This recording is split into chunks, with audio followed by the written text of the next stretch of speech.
వాతావరణ శాఖ ప్రకారం ప్రస్తుతం ఉన్న అల్పపీడనంతో పాటు సోమవారం బంగాళాఖాతంలో మరొక అల్పపీడనం ఏర్పడే అవకాశం ఉంది.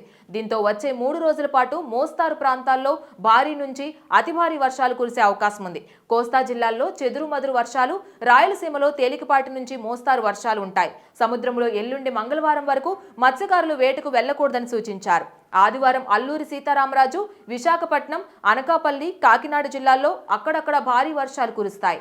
శ్రీకాకుళం, విజయనగరం, పార్వతీపురం, మన్యం, కోనసీమ, తూర్పుగోదావరి, పశ్చిమ గోదావరి జిల్లాల్లో మోస్తారు నుంచి భారీ వర్షాలు ఉంటాయి. తెలంగాణలో నైరుతి రుతుపవనాలు చురుగ్గా ఉంటుండగా 7 జిల్లాలకు రెడ్, అలాగే 8 జిల్లాలకు ఆరెంజ్, 17 జిల్లాలకు ఎల్లో అలర్ట్ జారీ అయ్యాయి.